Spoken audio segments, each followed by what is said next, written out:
Faço agora, secretária, as minhas considerações em relação ao debate da nossa audiência do Assembleia Fiscaliza, que diz respeito às ações das diversas secretarias do Governo do Estado em relação à pandemia.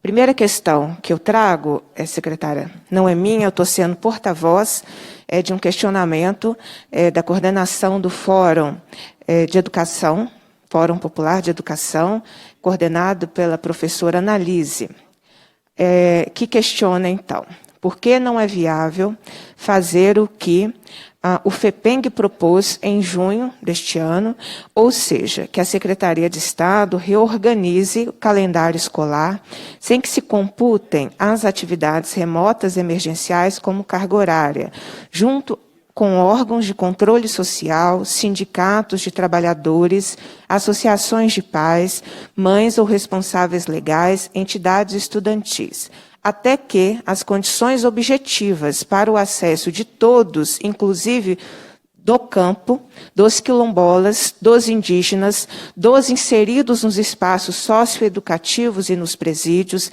das pessoas com deficiência, dos ciganos e das populações itinerantes, dos pobres, sejam asseguradas pelo Governo do Estado de Minas Gerais aos sujeitos de direitos da educação básica pública em Minas Gerais para ofertar e para participar de atividades remotas emergenciais, uma vez que é direito de todos os estudantes poder participar das atividades que estão sendo ofertadas, segundo o artigo 196 da Constituição Estadual, que garante que o ensino será ministrado com base em princípios, dentre eles o previsto no inciso 1, a saber, igualdade de condições para o acesso e frequência à escola e permanência nela, assim como é direito de todos os docentes participar do planejamento de suas ações. Esse é o questionamento da qual eu sou porta-voz do Fórum Popular de Educação.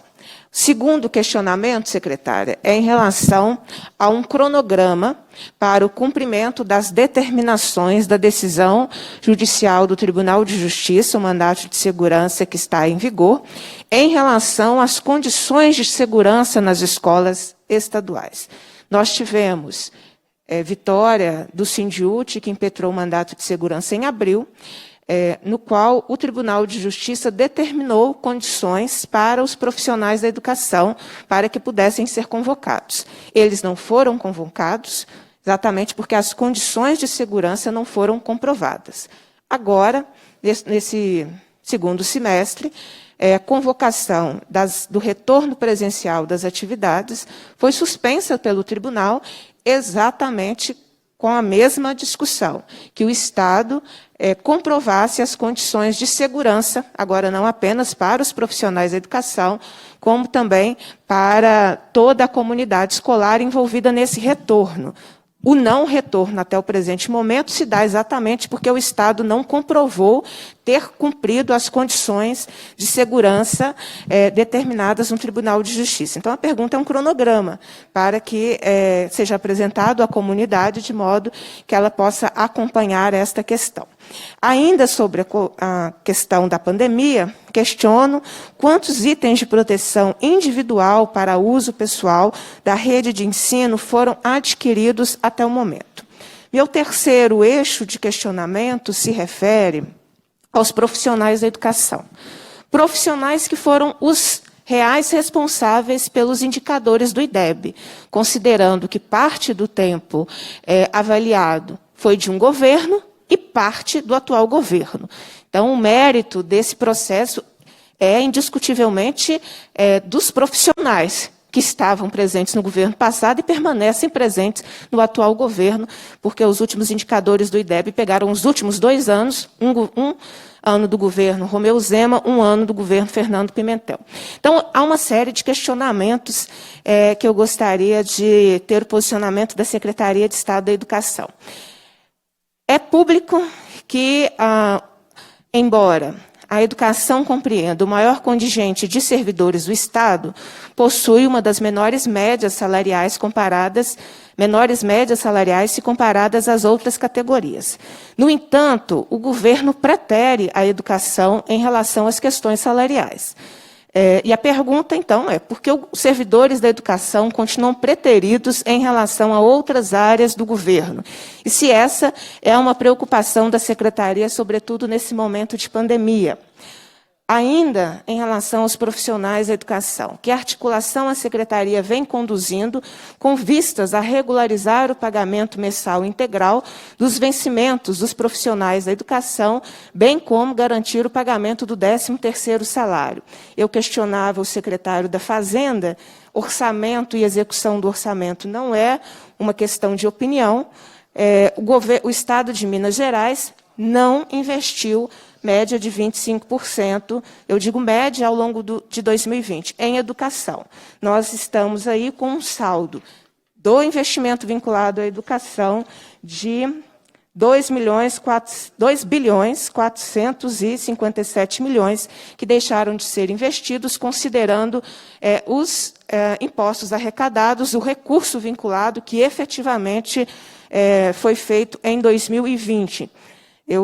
Ontem, o secretário sugeriu que pudesse ser alguma questão de opinião. Orçamento não é opinião, execução não é opinião, são dados. Os dados são públicos, já divulgados pelo próprio governo do Estado. Ainda sobre os profissionais da educação.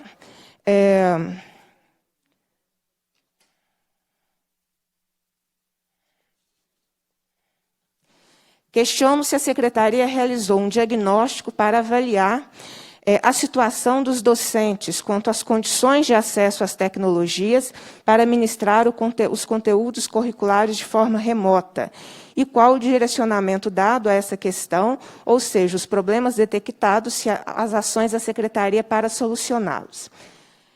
Ainda em relação à vida dos profissionais da educação, como a Secretaria se posiciona em relação à estagnação dos valores dos vencimentos dos profissionais da educação, haja visto o descumprimento de normas legais e constitucionais que obrigam o pagamento do piso salarial profissional nacional e sua atualização anual. No início do ano, antes da pandemia, nós tínhamos uma greve dos trabalhadores em educação. Na ocasião, o governador disse que contava com o sacrifício dos profissionais do setor. Qual que é a opinião da Secretaria de Estado da Educação? Ainda em relação aos profissionais, qual o planejamento da Secretaria para a nomeação dos profissionais da educação aprovados em concursos com prazo de validade em andamento e a realização de novos concursos? Nós temos hoje mais 50% da rede estadual vinculada precariamente, contratos temporários. Para finalizar, retomando o debate em relação à pandemia, que medidas de intervenção pedagógicas estão sendo planejadas pela Secretaria no caso da insuficiência de aprendizagem dos alunos e os conteúdos curriculares estudados no ano letivo de 2020? Conforme protocolo de retorno às aulas presenciais, as salas de aula devem ser ventiladas com distanciamento físico. Gostaria de saber qual é a estratégia elaborada pela Secretaria para cumprir este protocolo, considerando a extensão territorial de Minas e as desigualdades da infraestrutura escolar de ensino. E faço essa última questão, secretária. Eu acompanhei atentamente a sua apresentação em relação aos investimentos, dos milhões que foram destinados à infraestrutura, a obras, mas antes disso, antes da audiência, eu tive a oportunidade de fazer um estudo do orçamento da Secretaria de Educação. Para o ano de 2020, o orçamento da Secretaria fixou em 2,174 bilhões para investimentos, sejam eles execução de obras, inclusive aquisição de imóveis para a realização dessas obras, equipamento pessoal e material permanente. No entanto, desse valor de mais de 2 bilhões de reais, até o mês de outubro, foram empenhados 202 milhões em investimentos, ou seja, do total orçado para 2020, 9,4% foi empenhado e liquidado, efetivamente pago 6,4 milhões ou 139 milhões de reais, ou seja, a execução em relação ao investimento e obras foi extremamente baixo em consideração ao planejamento do orçamento. E se nós levarmos em consideração a outra parte do orçamento da ação de mão de obra, também prevista no orçamento, fixado em 1 bilhão, até o mês de outubro, a despesa liquidada foi de 44 milhões, ou 4,2%. Eu pedi esse socorro aos dados do orçamento para identificar que nada ou pouco foi feito de adequação da estrutura física, considerando a própria execução do orçamento por parte da Secretaria de Educação. E o debate recorrente é exatamente o que eu abordo em todos os espaços. A educação tem recurso vinculado e a educação está pagando a conta que não é dela, de ações, salários e investimentos de outras áreas, porque não estou sugerindo que o governo do Estado tenha uma poupança desses 2 bilhões, quase 2 bilhões e meio de reais. Evidente que ele não está guardando esse dinheiro. É evidente que ele pega o dinheiro vinculado à educação, como não identificamos o investimento na educação, ele está pagando outras contas. E a nossa luta é para que os recursos da educação sejam investidos em educação. Com esse recurso, eu adianto, o Estado tem condições de pagar integralmente o 13º salário. São essas as considerações. E, por fim, um tema que a deputada Ana Paula Siqueira trouxe e que tem chegado a todos nós, deputados e deputadas, é o processo de municipalização. E aqui, secretária, do que eu acompanho, não existe diálogo do governo com as comunidades. As comunidades ficam sabendo que perderão a escola, que não terá matrícula de determinado ano, ou por comunicado depois que aconteceu, ou no caso de uma escola que eu acompanho, que vocês estão cedendo o prédio para a Polícia Militar, em Araguari, por rede social. Então, eu quero reforçar a necessidade de processos democráticos de escuta à comunidade escolar, porque os casos de municipalização chegam em grande quantidade nesse momento, e todos os relatos da comunidade é de que ela não foi escutada previamente, enfim, não foi escutada para a definição da política educacional da sua região. São essas as considerações e passo a palavra para a secretária.